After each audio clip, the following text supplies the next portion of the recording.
Let's talk about priors. In logic, reasoning, and especially Bayesian thinking, priors are the beliefs that we assume to be true. They're the standards where we base our facts on, the axioms of consequence, or whatever happens next.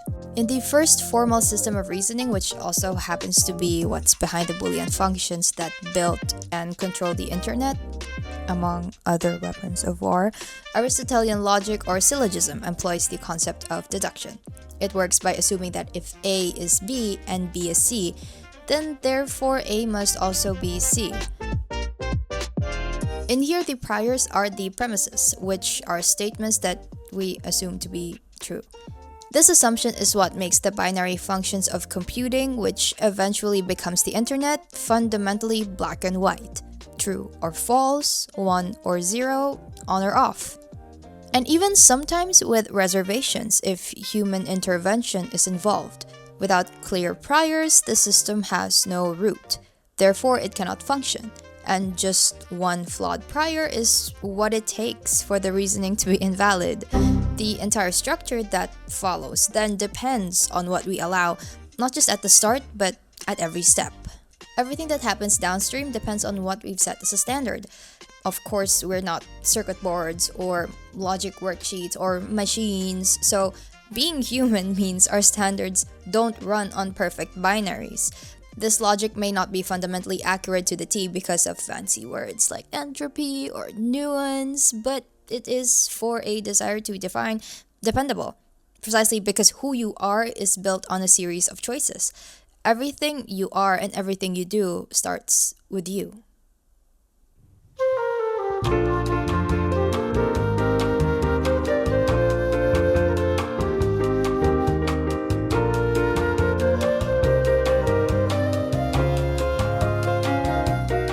Comparison is the thief of joy. That makes sense when measuring yourself against others distorts your perception of yourself or your standard of being. Your apples aren't their apples. Well, that's true on one front.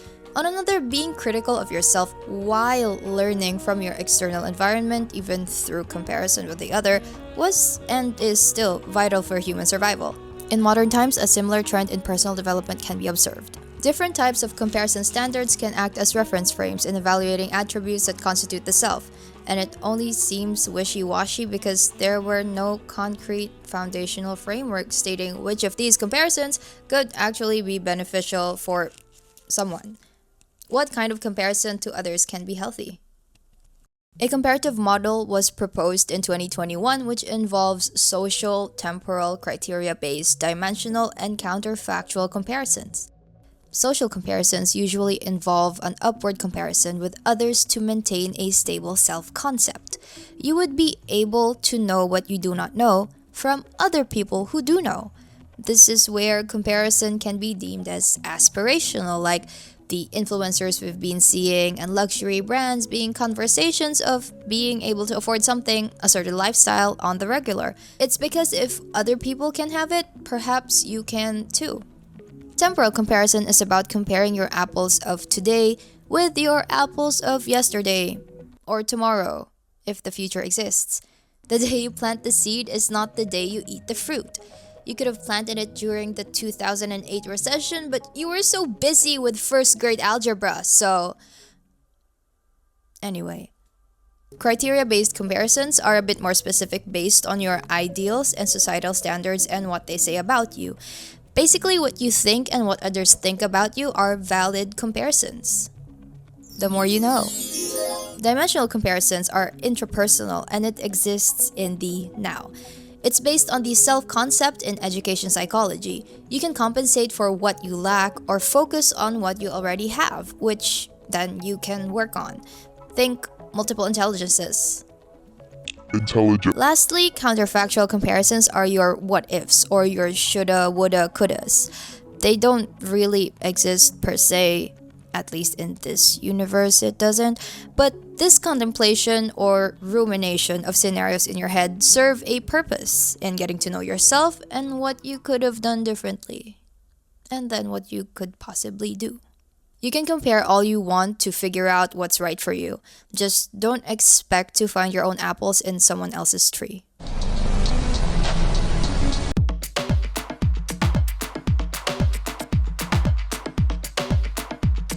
I think, therefore I am. Cogito ergo sum. This famous line from Rene Descartes has been popularly misinterpreted, and it's easy to see why. The misconception goes like this: if the being is able to be capable of simple thought, there is no question that it functions. The act of thinking itself creates existence. But the thing is, Descartes' cogito isn't about thought as causation of being, but rather thought as proof of being. It does not rely on an external perception as evidence of existence, but rather the essence of being simply cannot equate to nothing.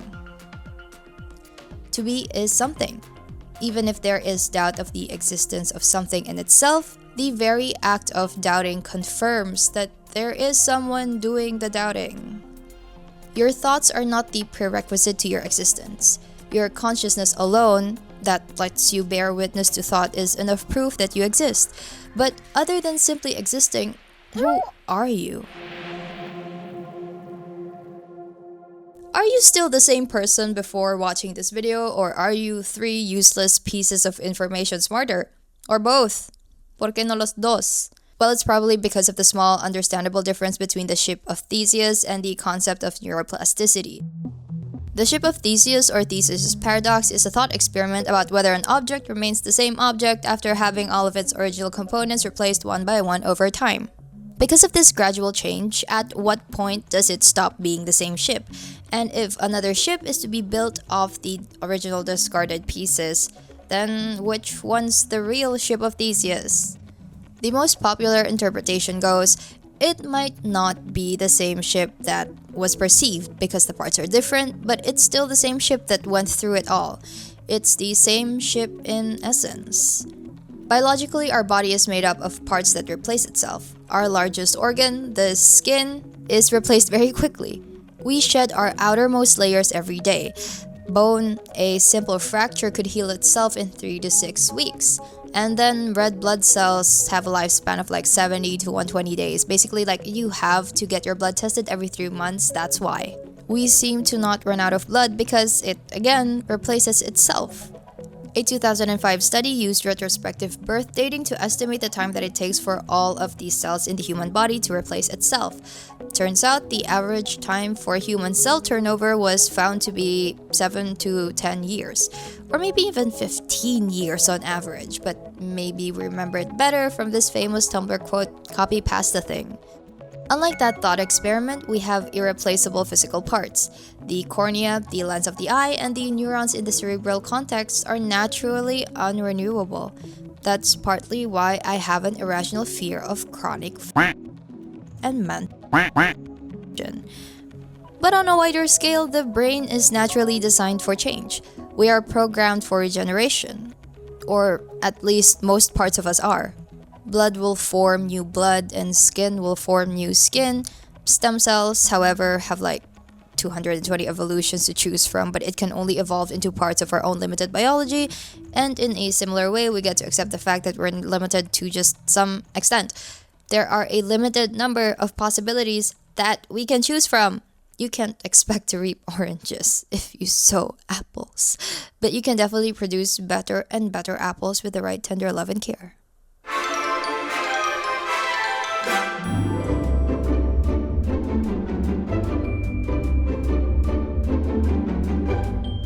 Here's a scenario. You just got together with your friends after years of not seeing each other because, let's face it, life happens, and you find yourself being in charge of choosing the movie for movie night. What a big deal, right? So bestowed upon you are 2 choices. One stars Gal Gadot and Dwayne "The Rock" Johnson in a thriller film directed by Wes Anderson with a soundtrack by Benson Boone. The other thriller selection stars Jamie Lee Curtis and Meryl Streep, directed by Ari Aster, and the soundtrack would be every artist involved in the original Suspiria film. As the decision maker, which movie would you and your friends enjoy? What about the critics? Like, how different would your opinions be subjectively, and objectively, how good can that movie be with that cast? We don't usually bet on potential when it's as important as ensuring quality time with the people we've missed. We bet on what's more sure to maximize emotional profit. We'd rather see the stars of Red Notice do another Red Notice rather than have Wes Anderson direct their thriller debut with mystical, magical playing in the background. Unless, who knows what else the artists of now can accomplish in the near future. For such a special one night only, it's only logical to put on a nice, critically acclaimed film with a matching critically acclaimed cast, directed by a critically acclaimed director with a critically acclaimed soundtrack. Oh boy, those are mouthfuls. In the genre that they are trying to pursue. They've all worked hard on their portfolio, their range, or keeping their typecast after all for us to see. Simple pop culture analogies aside, it's understandable how we can only refer to a track record or a reputation when faced with weighing decisions in the now. We make our judgments based on emotions, how we particularly feel about certain things, and reputability, the general consensus, subjective and objective basis, basically. And since subjectivity is, well, subjective, it helps to cultivate qualities that are a bit more objective or universal that withstands the test of time. Your character should be able to speak for itself. How would they know what you know and who you know you are? And how would you know what they know and who they think you are if no one lets anyone know? One main criticism of the Johari window isn't in the way that it's designed, but by the way that it's used. The fault lies in people treating it like a mirror rather than what it is, a window to peer through. To those who are unfamiliar with what has been said, the Johari window is a psychological assessment tool used to map self-awareness and interpersonal perception. It looks like this, a window with 4 panes. We have the open arena on this first quadrant where everything is known to everyone. How kind-hearted or mean-spirited or sociable you are, all of which you are aware of, and all of which are made aware to others. The blind spot particularly refers to, yep, you guessed it, your blind spot. You can't see it, but others can. Perhaps you're a little bit special or peculiar, and people can tell. And there's nothing really of note since you've lived like that your whole life. And who's gonna tell you? The hidden or the facade is who you think you are, but to others, they have yet to see it. Like, honestly, sometimes it's good to have sides of you that aren't externally perceived because your everything isn't for everybody. Lastly, here lies the unknown. Now, this is a hopeful place. You could be a lot of other things, but no one really knows any of it yet. Not even you! At the current time, there lies your potential. The Johari window is undeniably a pretty handy tool for growth in both professional and personal contexts. But if you're participating in activities like this that require an adequate amount of self-awareness, just make sure to be impartial about it, like be objective. Don't let your feelings get ahead of what needs to be done. By being aware of the realities that you live by and the realities you're perceived by, it kinda really helps in forming a deeper idea of who you are and who you want to become. And now for the fun part.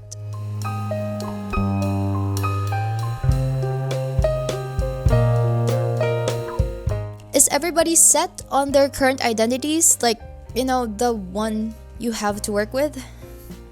Who you are, where you stand, what you do, and when to change? Great, that's your starting point. You're just getting started. Particularly in this book, The 7 Habits of Highly Effective People, there's something called the upward spiral. There's also another book of the same name, but it's geared towards people who are near depression or in it. So yeah, one take on one method isn't automatically helpful, nor is it applicable to a plethora of mental states and struggles. But generally, this upward spiral in particular contains 3 actions: learn, commit, and do.